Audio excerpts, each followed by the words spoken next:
जी तो नमस्कार, कैसे आप सब लोग। मेहनत कर में आपका एक बार हार्दिक स्वागत है। और मराठा साम्राज्य के आज लेक्चर नंबर 3 को अपन लोग करेंगे। देखिए, मेडाइवल हिस्ट्री के टोटल लेक्चर नंबर 36 पर हम पहुंच चुके हैं और मराठा एम्पायर लास्ट हमारा 2 क्लासेस से शुरू हुआ है। उससे पहले हमने मुगल पीरियड समझा, उससे पहले पूरा दिल्ली सल्तनत के 5 वंश को पढ़ा। अब देखो, मराठा लेक्चर में हमने 2 लेक्चरों में अभी तक शिवाजी को अच्छे से समझ लिया है और शिवाजी से पहले मराठा साम्राज्य के 2 बड़े महत्वपूर्ण सरदार, एक शहाजी भोसले और दूसरे उनके ससुर जी जाधव राव के बारे में हमने पढ़ा। जाधव राव के बारे में हमने पढ़ा था, वो जहांगीर के दरबार में रहा करते थे, लेकिन पॉलिटिकल इश्यूज की वजह से वो जहांगीर का दरबार छोड़ करके निजाम के पास आ गए और निजामों को उन पर शक हुआ तो निजामों ने उनकी हत्या कर दी थी। उसके बाद जो उनके दामाद थे शहाजी भोसले, उन्होंने अपनी ससुर का बदला लेने के लिए निजामों के दुश्मनों मुगलों से जाके दोस्ती कर ली। वहां पर शाहजहां ने दोनों हाथ खोल करके शाहजी भोसले का स्वागत किया, क्योंकि शाहजहां भी जानता था कि दक्षिण भारत में मराठा कितनी बड़ी शक्ति है, क्योंकि वो गोरिल्ला युद्ध, पद युद्ध से तो लड़ते थे और साथ में छापेमार युद्ध की बड़ी प्रैक्टिस थी मराठों को। मुगलों को बिल्कुल भी छापामार युद्ध नहीं आता था, तो मुगल जानते थे कि अगर हमारी मुगलों इनकी मराठाओं से अगर दोस्ती हो जाए तो बाकी बीजापुर, अहमदनगर, इनको डिफेंड हम आराम से कर देंगे। इसलिए शाहजहां ने दोनों हाथ खोल के शाहजी भोसले को सम्मान दिया, 5000 का मनसब दिया, पुणे की जागीर दी, दक्षिण भारत का सूबेदार बनाया। लेकिन कुछ समय बाद 1632 में शाहजहां ने एक गलती कर दी कि वो सारा सम्मान उसने शाहजी भोसले से वापस लेकर के फतेह खान को दे दिया। जब यहां पर शाहजी भोसले को थोड़ा लगा कि यार ये मेरी बेइज्जती है, तो उन्होंने अगेन मुगलों को छोड़ के वो चले गए थे बीजापुर, और बीजापुर रह के जब तक वो जीवित रहे उन्होंने छोटी छोटी आर्मियां बनाई, दक्षिण भारत को कुछ हद तक कंट्रोल किया और मुगलों की नाक में दम भी किया। इतने शिवाजी बड़े हो रहे थे, वो सारी चीजें देख रहे थे कि कैसे पॉलिटिकल इश्यूज में कैसे कैसे छल कपट किया जाता है। मात्र 17 से 18 साल की उम्र में उन्होंने पुणे के आसपास के जितने भी किले थे सारे किलों पर अपना वर्चस्व जमा दिया था। कुल 18 साल की उम्र तक। 1647-1648 की बात है, 1630 में उनका जन्म हुआ। उसके बाद 1656 में उन्होंने सबसे बड़ी विजय जावली को जीत के करी। जावली में कुछ बाकी के मराठा सरदार अपने किलों में रहा करते थे जिनके पास अपार धन दौलत थी। शिवाजी गए, वहां पे रेड मारी, सारे बाकी के मराठा सरदार को मार के भगाया और उन किलों को लूटा।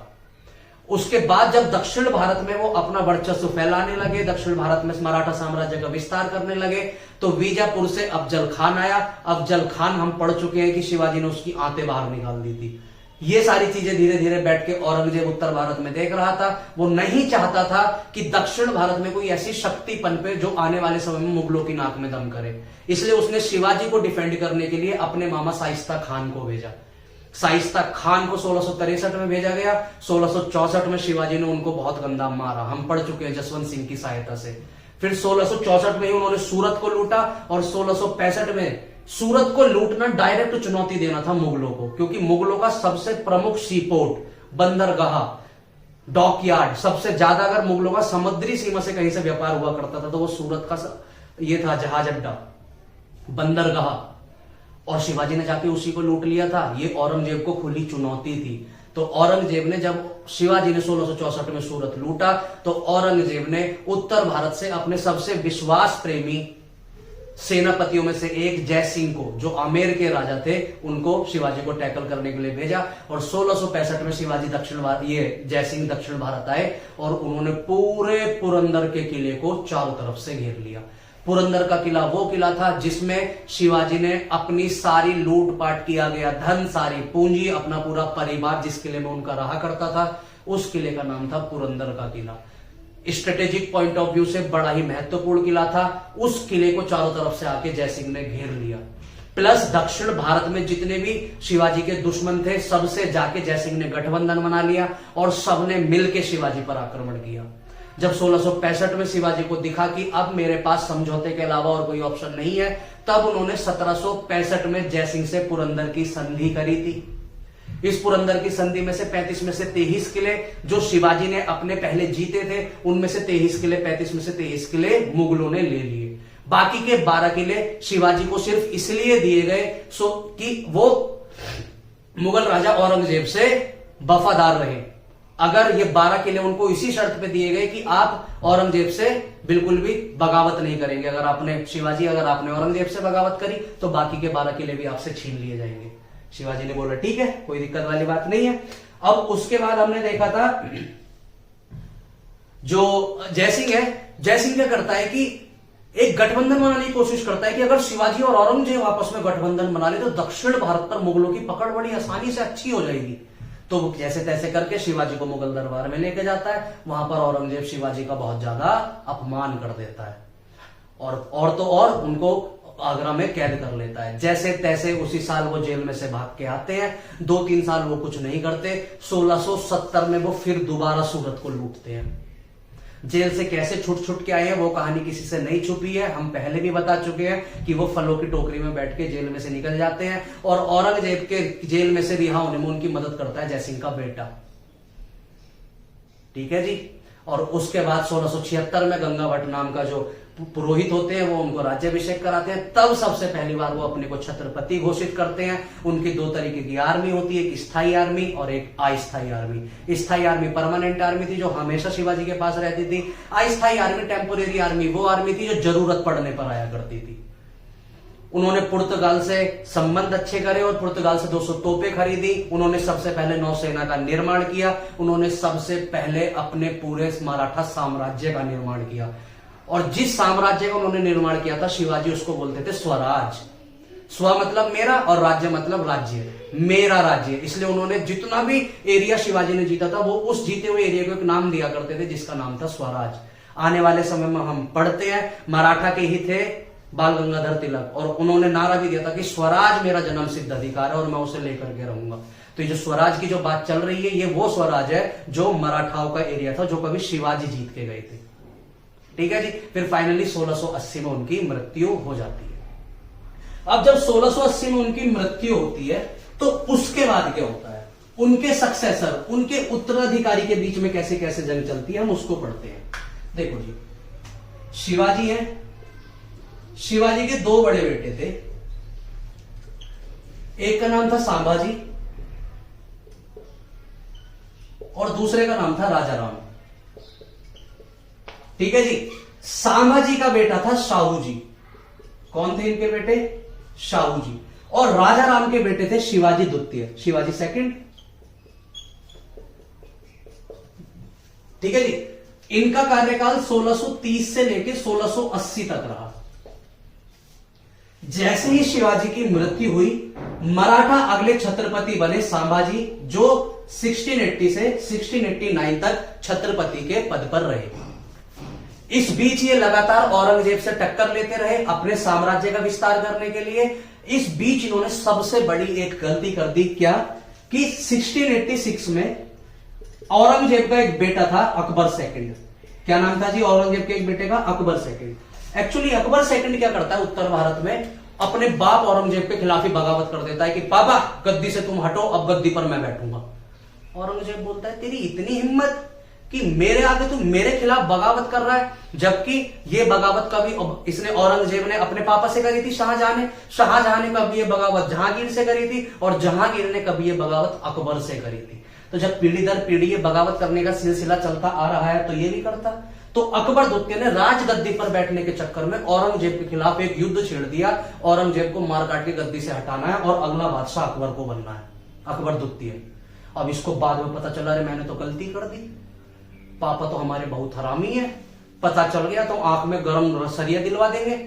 तो ये जब इसको पता चला कि ले भाई मैंने विरोध करके गलती कर दी, और ऊपर से औरंगजेब ने अपने कमांडरों को सख्त आदेश दिया कि जाओ और मेरे बेटे को पकड़ के लाओ। उसकी हिम्मत कैसे होगी मेरी बगावत करे वो। और बेचारे दुम दमा के भागा और भागा ये संभाजी के पास आ गया कि संभाजी मुझे बचाओ, मेरे पापा मुझे ढूंढ रहे हैं और अगर उन्होंने मुझे पकड़ लिया तो लात घूसे बजवाएंगे मुझ में। अब संभाजी छत्रपति और छत्रपतियों का उसूल कि अगर कोई शरणार्थी हमारे दरबार में आया है और हमसे अपनी जान की सुरक्षा मांग रहा है तो ये हमारा प्रथम कर्तव्य है कि हम उसकी सुरक्षा करें। तो संभाजी ने बोल दिया कि तेरे प्राणों की रक्षा हम करेंगे, और ये अकबर जो था संभाजी के पास रहने लगा। ये बात पता चली अकबर को, इसको औरंगजेब को, कि मेरे विद्रोही पुत्र को मेरे दुश्मनों ने शरण दे रखी है, क्योंकि मराठे पक्के दुश्मन थे अंग्रेजों के, इनके मुगलों के। अब औरंगजेब ने बोला संभाजी की इतनी हिम्मत कि जो मेरा बेटा मेरा विरोध कर रहा है उसको उसने शरण दे दी। औरंगजेब 89 में संभाजी को बोलता है कि मतलब अपने सारे कमांडरों को ऑर्डर देता है कि संभाजी को उनके पूरे परिवार के साथ पकड़ के मेरे सामने लाओ और इसे अकबर दुत्ते को भी पकड़ के लाओ। 1689 में संभाजी को उनके परिवार सहित उनके बेटे सहित पकड़ के आगरा लाया जाता है और संभाजी को दर्दनाक मौत दे दी जाती है इस दंड में कि तूने मेरे विद्रोही पुत्र को शरण कैसे दी। और अकबर दुत्ते में तो बजता है तमीज से। अब सवाल आता है कि संभाजी को उसने 1689 में मार दिया और संभाजी के उस समय बेटे शाहू जी बड़े छोटे थे, तो शाहू जी को उन्होंने जेल में कैद कर दिया, तो उधर तो छत्रपति का पद खाली हो गया। अब मराठा साम्राज्य की नींव कौन संभाले? तो उस समय मराठा साम्राज्य के जो अगले छत्रपति बने वो बने राजाराम और इनका शासनकाल रहा 1689 से 1700 तक। राजाराम कब तक रहे? 1700 तक। राजाराम भी अपने समय मराठों के वर्चस्व के लिए लगातार मराठा साम्राज्य का विस्तारीकरण करते रहे और 1700 में इनकी मृत्यु हो गई। अब जब 1700 में राजाराम की मृत्यु हुई तो राजाराम का बेटा था शिवाजी द्वितीय। अब शिवाजी द्वितीय के साथ एक समस्या थी कि बड़े अल्पायु थे, छोटे थे, इनके बस की नहीं था कि साम्राज्य को चला सके, लेकिन इनका एक ही बेटा था। तो क्या करा गया, राजाराम की मृत्यु के बाद छत्रपति का राज्याभिषेक इनको बना दिया गया छत्रपति कहने के लिए, लेकिन छत्रपति का सारा काम करने लगी इनकी माताजी ताराबाई। मतलब एक तरीके से मराठा साम्राज्य को कौन चलाने लगी? ताराबाई। ताराबाई कौन थी? राजाराम की वाइफ और शिवाजी द्वितीय की मां। और 1700 से लेके 1707 तक 7 साल अगर मराठा साम्राज्य को कोई आगे लेके गई थी वो थी ताराबाई। हम कैसे कह देते हैं कि हिंदी इतिहास में या भारतीय इतिहास में महिलाओं का योगदान नहीं है? 7 साल मराठा जैसे मजबूत साम्राज्य को अगर किसी ने लीड किया तो वो ताराबाई थी। और इन ताराबाई के सामने किसी भी बड़े वजीर, पेशवा, प्रधानमंत्री की हिम्मत नहीं थी कि आवाज कर दे इनके आगे। इतनी योग्य शासिका थी, ठीक है। लेकिन 1707 में उत्तर भारत में एक बहुत ही बड़ा दिन हुआ। 1707 में औरंगजेब की होगी डेथ। जब 1707 में औरंगजेब जी मरा तो औरंगजेब के मरने के बाद उसके 2 बेटे, ये लिखते रहना मैं मिटा रहा हूं। जब 1707 में औरंगजेब की मृत्यु हो गई तो औरंगजेब की मृत्यु के बाद उसके 2 बेटों के बीच में गद्दी के लिए युद्ध छिड़ गया। एक था मुअज्जम और दूसरा था आजम। अब मुअज्जम और आजम दोनों आपस में लड़ने लगे कि गद्दी पर कौन बैठेगा, अगला मुगले बादशाह कौन बनेगा। तो मुअज्जम और आजम के बीच में औरंगजेब की मृत्यु के बाद युद्ध हो गया। तो आजम क्या काम करता है, जो इतने समय से गिरफ्तार है। अब शाहू को देखो गिरफ्तार कब किया गया था? 1689 में, और 1689 से 1707 तक ये जेल में ही पड़े हैं। 1707 में आजम शाहू जी को, जो संभाजी के बेटे थे, उनको रिहा कर देता है। और रिहा करने के बाद आजम बोलता है शाहू तू दक्षिण भारत जा और मराठा की जितनी भी तेरी आर्मी है सबको लेके आ उत्तर भारत, और उत्तर भारत में मेरा युद्ध है मुअज्जम से राज्याभिषेक के लिए। हम मुअज्जम को मारेंगे, मैं मुगल सल्तनत की गद्दी पर बैठ जाऊंगा और तेरे को मराठा साम्राज्य का छत्रपति घोषित कर दूंगा। शाहू जी ने बोला ठीक है, एक बार मेरे को आप रिहा करो, मैं जाता हूं मराठा साम्राज्य में और वहां से सारे मराठा सरदारों को लेके आता हूं। लेकिन जैसे ही शाहू जी रिहा होकर मराठा जाते हैं 1707 में, ये जाके क्या देखते हैं कि वहां की तो ऑलरेडी शासिका ताराबाई है। मराठा साम्राज्य को ताराबाई चला रही होती है और ताराबाई क्लियरली मना कर देते हैं कि हम शाहू जी को अपना राजा नहीं मानते। ताराबाई जिद पड़ जाती है कि अगर छत्रपति रहेगा तो मेरा बेटा रहेगा और मैं उसकी संरक्षिका बन के रहूंगी। शाहू जी कौन होता है? अब जब शाहू जी बोलते हैं कि नहीं यार, छत्रपति के पद पर तो मेरा दावा है क्योंकि मेरे पिताजी संभाजी बैठे थे और संभाजी के पिताजी थे शिवाजी, और भाई राजा राम का तो नंबर इसलिए आया क्योंकि संभाजी और शाहू जी को औरंगजेब पकड़ के ले गया। अगर औरंगजेब इनको पकड़ के ही नहीं लेके जाता तो गद्दी पर तो संभाजी बैठते और संभाजी के बाद शाहू जी।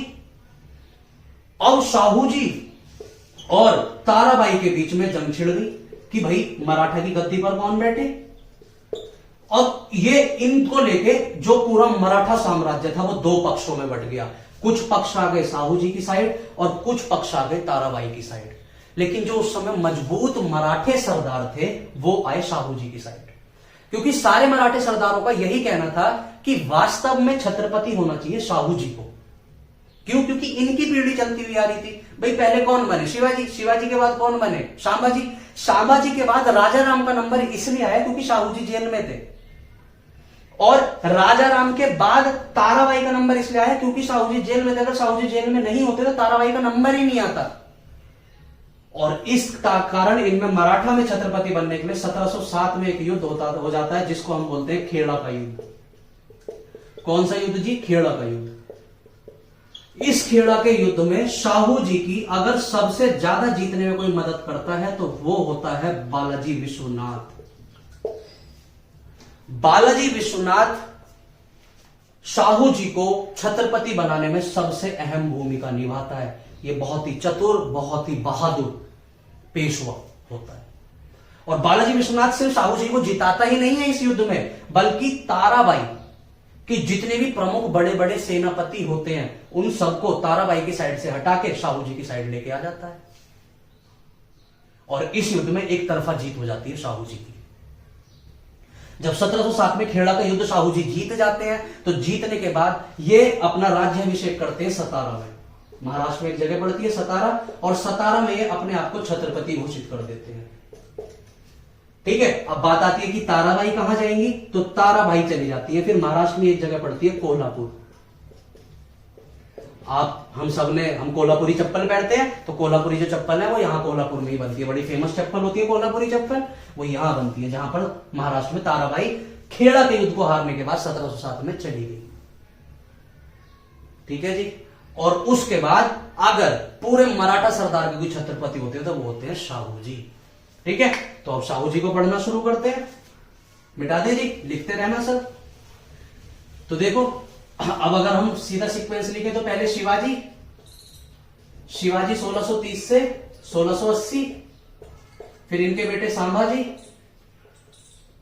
1680 से लेकर 1689, फिर उसके बाद राजाराम 1689 से 1700, उसके बाद इनका बेटा शिवाजी द्वितीय जो 1700 से 1707 तक, 1700 से 1707, और उसके बाद आ जाते हैं शाहू जी। शाहू जी का शासनकाल 1707 से 1749 तक का होता है। ठीक है, अब देखो, अब गद्दी पर कौन बैठ गए हैं? शाहू जी। छत्रपति कौन हो गए हैं जी? शाहू जी। और इन्होंने अपना राज्याभिषेक कहां करा है? इन्होंने अपना राज्याभिषेक करा है सतारा में। ठीक है, अब देखो, शाहू जी कोई बहुत बहादुर छत्रपति नहीं थे। इनके समय प्रधानमंत्री की पावर बहुत बढ़ने लगी। मैंने आपको बताया था शिवाजी अपने शासनकाल में 8 बड़ी बड़ी पोस्ट बना के गए थे, जिनको हमने बोला था अष्टप्रधान। और उन अष्टप्रधानों में अगर सबसे बड़ा कोई पद हुआ करता था तो वो हुआ करता था पेशवा का। पेशवा एक तरीके का इनका प्रधान, जैसे आज देश के प्रधानमंत्री होते हैं, वैसे ही उस समय मराठा साम्राज्य में एक प्रधानमंत्री जो होता था उसको बोलते थे पेशवा।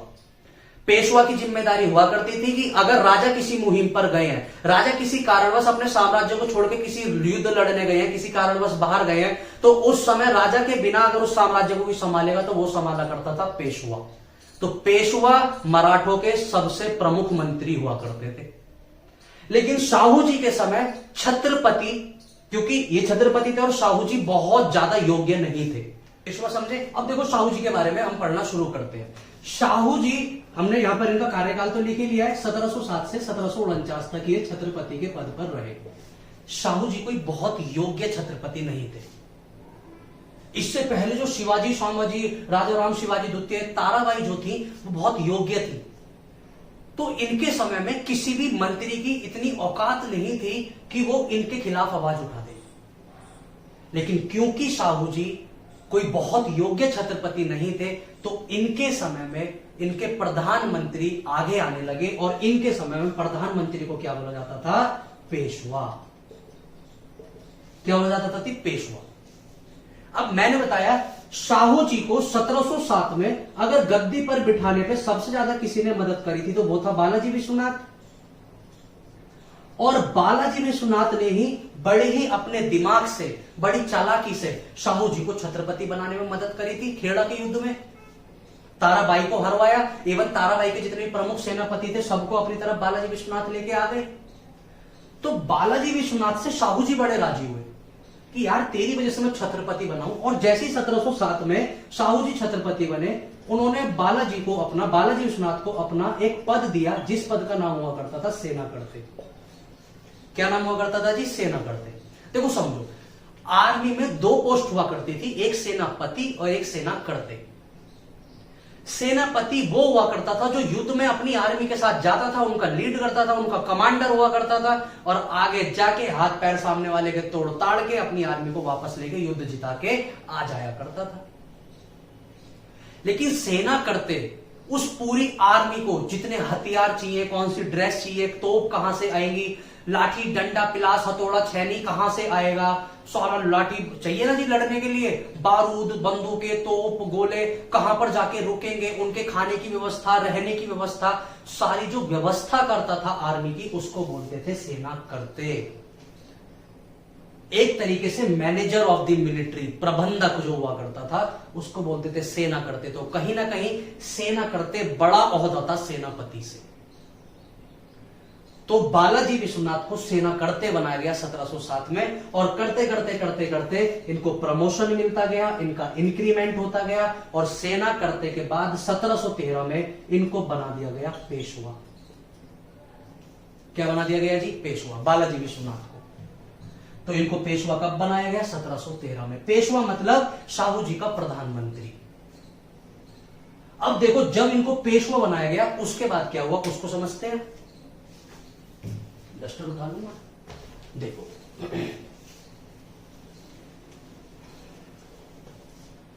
बालाजी विश्वनाथ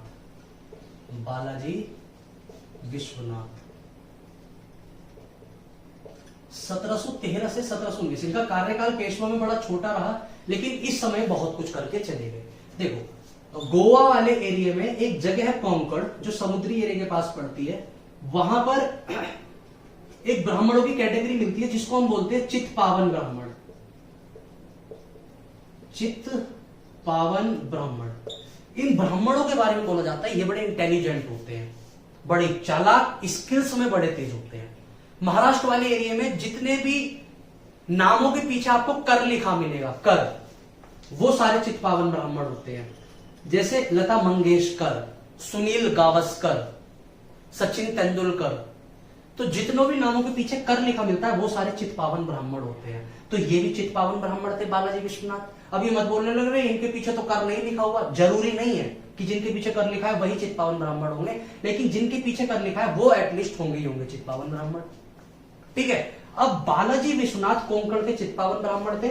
ऊपर से इनकी पूरी फैमिली राजस्व विभाग में ही नौकरी किया करती थी, फाइनेंस डिपार्टमेंट में। तो पैसों का लेन देन, पैसे के बारे में इनको अच्छी जानकारी थी।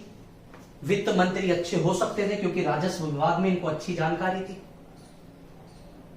और तो और मैंने आपको बताया, इन्होंने छत्रपति बनाने में उनकी बड़ी अहम भूमिका निभाई थी। छत्रपति ही इनकी वजह से बन पाए थे, बालाजी विश्वनाथ की वजह से, इसलिए इनको पेशवा बनाया गया। बड़े शानदार दिमाग के थे, निर्णय लेने में सही समय पर सही निर्णय जो लेगा वो व्यक्ति कभी मार नहीं खाएगा। और इसकी कुशलता इनके अंदर कूट कूट के भरी हुई थी कि सही समय पर कौन सा निर्णय लेना है। ये चाहते तो 1707 के खेड़ा के युद्ध में ताराबाई के साथ भी तो जा सकते थे, लेकिन इन्हें पता था पलड़ा भारी शाहू जी का होगा, तो इसलिए इन्होंने शाहू जी को ज्वाइन किया। और तो और शाहू जी को जिताने के लिए ताराबाई की साइड से उनके प्रमुख सेनापति को तोड़ करके और शाहू जी की आर्मी में लेके आ गए थे। तो बड़े दिमाग के शानदार व्यक्ति थे। अब देखो इनके समय क्या होता है। जिस समय बालाजी विश्वनाथ मराठा के पेशवा थे, उन दिनों मुगलों की गद्दी पर बैठा था फर्रुखशियर। पोस्ट मुगल पीरियड में हम फर्रुखशियर के बारे में अच्छे से पढ़ चुके हैं। फर्रुखशियर को गद्दी पर बैठाने में सबसे महत्वपूर्ण भूमिका निभाई थी सैयद बंधुओं ने। ये दो भाई थे जो मुगल सल्तनत के वजीर थे, और इन सैयद बंधु में दो भाई थे। एक भाई का नाम था अब्दुल्ला खान और दूसरे का नाम था हुसैन अली खान। ये दो भाई थे, नाम याद रखना, हुसैन अली खान।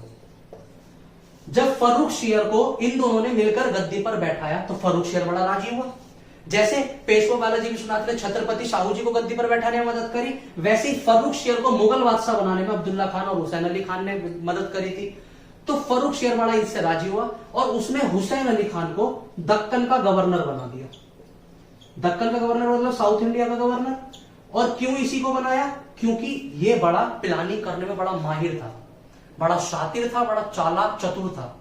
और उन दिनों मुगलों के सामने सबसे बड़ा चैलेंज थे मराठे।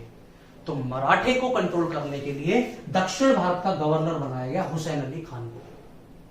और हुसैन अली खान को राजी करने के लिए फर्रुख सियर ने इसको एक बहुत बड़ा पद दिया, जिस पद का नाम है मीर बख्शी। हम पोस्ट मुगल पीरियड में पढ़ चुके हैं, मुगल जब हमने एडमिनिस्ट्रेशन समझा है मुगलों का, हम वहां पढ़ चुके हैं। मुगल के समय जो पूरे सेना विभाग का अध्यक्ष हुआ करता था उसको बोलते थे मीर बख्शी। मीर आतिश बोलते थे तोप खाने के हेड वाले को, और जबकि जो पूरे सेना का हेड हुआ करता था सेना विभाग का, उसको बोलते थे मीर बख्शी। तो मुगल साम्राज्य के समय पूरा मीर बख्शी का जो पद दिया गया वो किसको दिया गया? हुसैन अली खान को। अब देखो होता क्या है, ये सैयद बंधु मुगल सल्तनत के प्रधानमंत्री होते हैं और इतने पावरफुल होते हैं, इतने पावरफुल होते हैं कि यही डिसाइड करते हैं कि अगला राजा कौन बनेगा। अब देखिए प्रधानमंत्री जो आपके मंत्री हैं मुगल सल्तनत में, उनके पास इतनी पावर आ गई है कि वो डिसाइड कर रहे हैं अगला बादशाह कौन बनेगा। राजनीति का बड़ा सिंपल सिद्धांत है कि जब जब राजा कमजोर पड़ेगा उसके मंत्री आगे उठकर आएंगे, और जब जब राजा योग्य होगा तब तक उसके अधिकारी उससे डर के काम करेंगे। भारत की पॉलिटिक्स में भी इसके हजारों एग्जाम्पल हैं। 2013 से पहले हमारे प्रधानमंत्री माननीय डॉक्टर मनमोहन सिंह थे। वो इतने नेतृत्वहीन थे कि उस समय भारत में कौन सा मुख्यमंत्री कहां क्या घोटाला कर रहा है हमारे मनमोहन सिंह जी को कुछ नहीं पता हुआ करता था। उस समय मंत्री की पावर ज्यादा थी। 2010 में 70,000 का कॉमनवेल्थ घोटाला हो गया। और अभी देखिए, अभी हमारा मंत्री जो है माननीय नरेंद्र मोदी जी इतने ज्यादा पावरफुल हैं कि बाकी मंत्रियों का नाम भी नहीं पता। अगर भारत की 2-4% उन बंदों को हम बाहर निकाल दें जो थोड़े जागरूक हैं, उनको तो पता है कि हमारा वित्त मंत्री रक्षा मंत्री कौन है, लेकिन भारत की 90% पब्लिक को भी ये नहीं पता होगा कि मोदी के अलावा बाकी मंत्री भी है। क्यों? जब जब हमारा राजा मजबूत होगा तब तक सारे मंत्री दब दब के काम करेंगे, लेकिन जैसे ही हमारा राजा कमजोर पड़ेगा सारे मंत्री ऊपर उठने लगेंगे। अभी देखो मुगल सल्तनत का ये काल आ गया है कि ये वजीर डिसाइड कर रहे हैं कि गद्दी पर कौन बैठेगा। आती है अकबर के समय, औरंगजेब के समय आते, बाबर के समय आते, काट के इनको ऐसा व्यवस्था करता ना, लटका के बांध के फेंक देता। औरंगजेब तो इनकी सब्जी बनवा के खा जाता। लेकिन अभी बड़े उल्टे इनके दिन आ गए थे। अब फर्रुख सियर बेचारा इनके दबाव में काम करता था। जो अब्दुल्ला खान और हुसैन अली खान बोलता था फर्रुख सियर को वो डिसीजन लेना पड़ता था। फर्रुख सियर समझ गया कि यार ऐसे तो मैं सिर्फ बादशाह की गद्दी। 1 मिनट, फोन किसका है?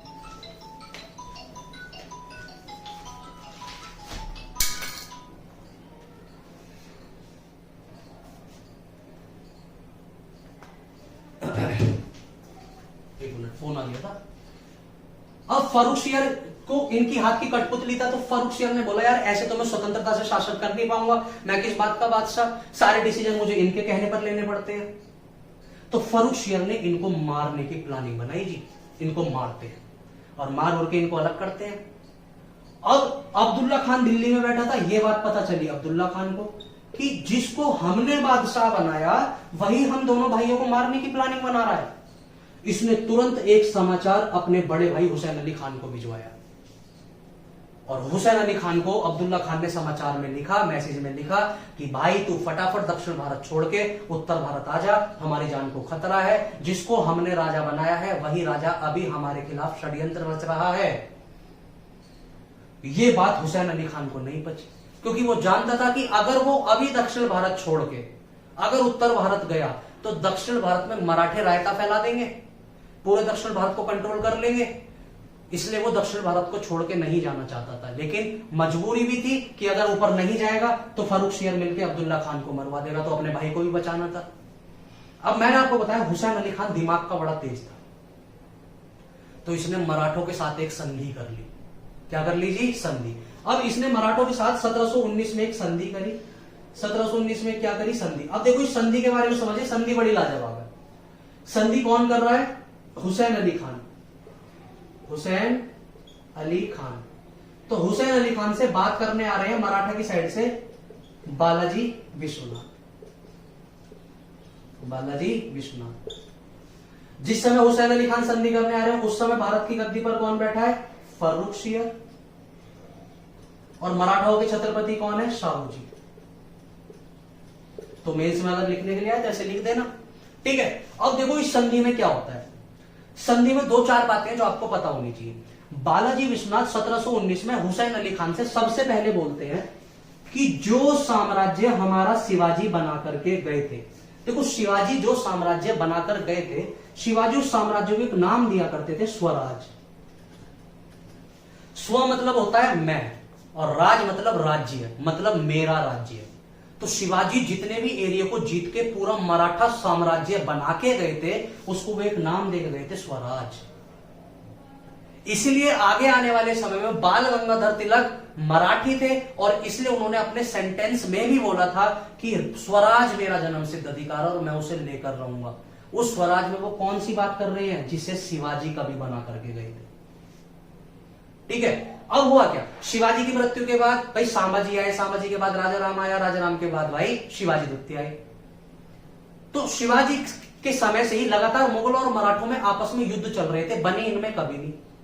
तो होता क्या था, कभी मुगल मराठों के एरिया में घुस गए, मान के चलो मुगलों ने इतना स्वराज जीत लिया, तो मराठे भी कमजोर नहीं पड़ रहे थे। मराठे आसपास के मुगलों के एरिया में घुस जा रहे थे कि आसपास मान के चलो जो मराठों के आसपास मुगलों ने आके एरिया कब्जाए थे, उनको जाके कंट्रोल कर लिया करते थे मराठे। जैसे मान के चलो इसके पास एक एरिया पड़ता था बीजापुर, ठीक है, ये लिख लेना। इसी के पास एरिया पड़ता था बुरहानपुर, यहां पर मुगलों की पकड़ थी।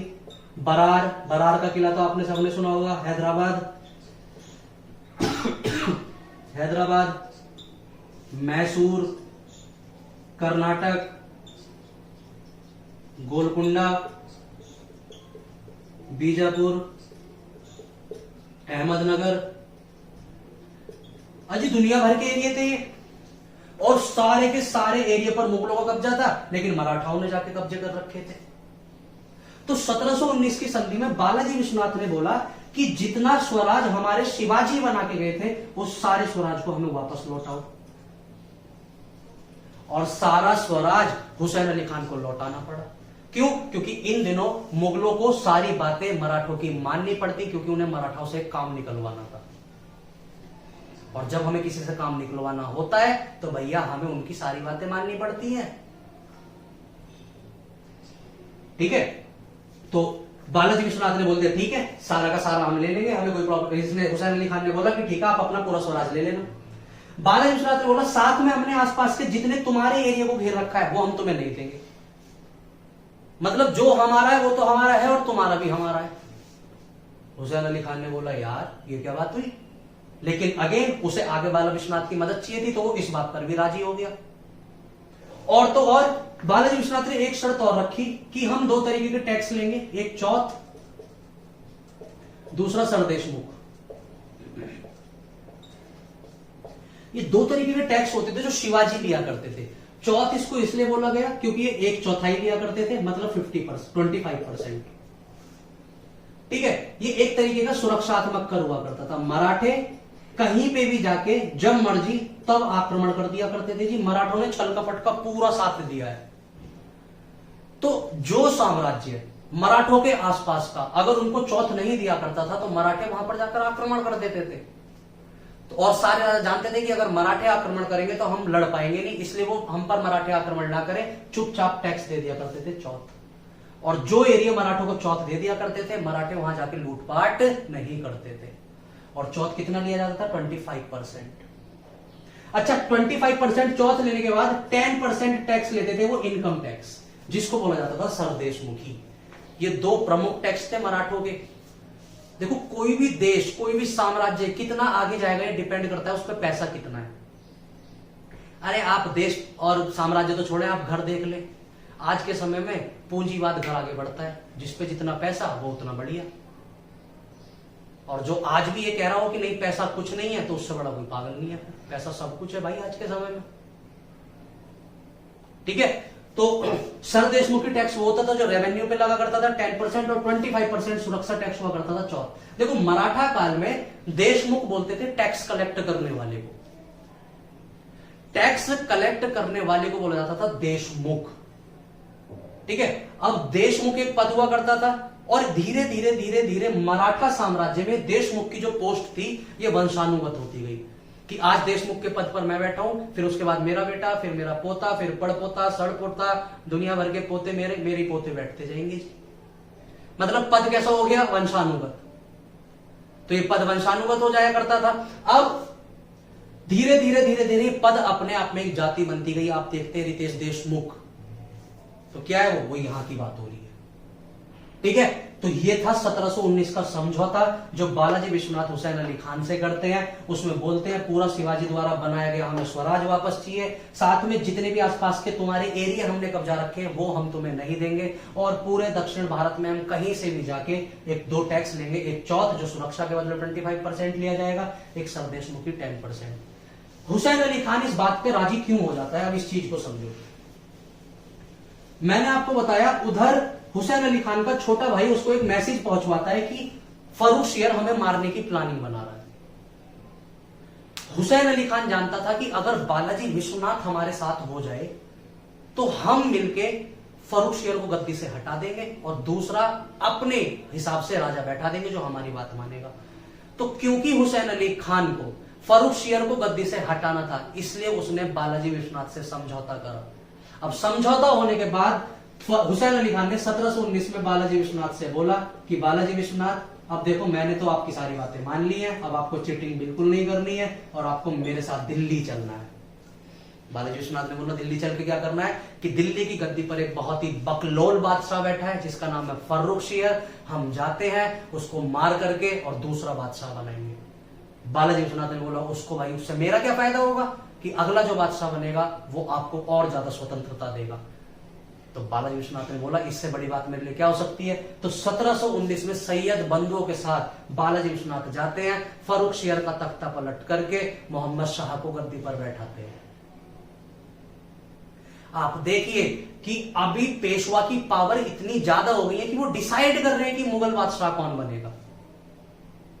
इतने ज्यादा पावरफुल हो गए थे बालाजी विश्वनाथ कि ये डिसाइड कर रहे थे कि मुगलों का बादशाह कौन बनेगा, और ऐसा इन्होंने करके भी दिखाया। 1719 में फर्रुख शेर को गद्दी पर से हटाया और अगला मुगल बादशाह मोहम्मद शाह को गद्दी पर बैठाने में सैयद बंधुओं की इन्होंने मदद करी थी, और सैयद बंधुओं ने फिर फर्रुख शेर को गद्दी से हटा के अगला मुगल बादशाह बनवाया था मोहम्मद शाह को।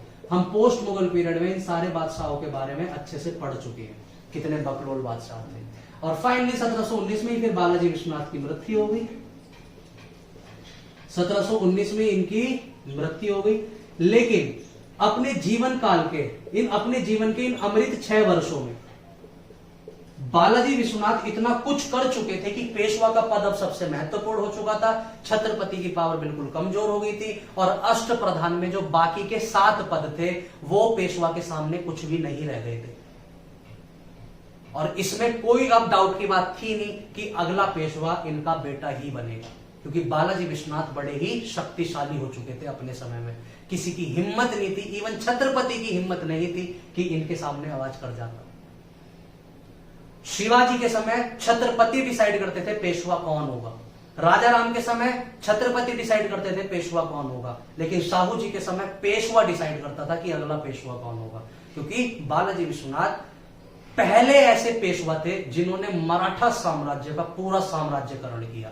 और 1719 में इनकी मृत्यु हो गई और अगला बादशाह इनके बाद इनका बेटा बना जिसका नाम था पेशवा बाजीराव। पेशवा बाजीराव जी, इनके बारे में क्या ही कहना। इनके ऊपर एक मूवी बना के, अगर वो मूवी बाजीराव देख भी रहा होगा तो आएगा नीचे संजय लीला भंसाली को उल्टा लटका के इतना फेरेगा संजय लीला भंसाली में कि जीवन भर याद रखेगा।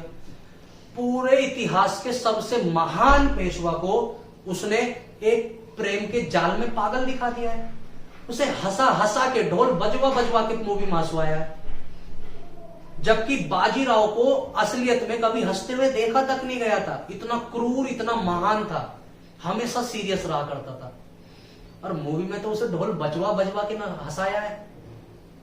तो हम सिर्फ बाजीराव मस्तानी के बारे में नहीं, हम बाजीराव के बारे में एक्चुअल हिस्ट्री अगली क्लास में पढ़ेंगे। ठीक है जी, चलिए, थैंक यू।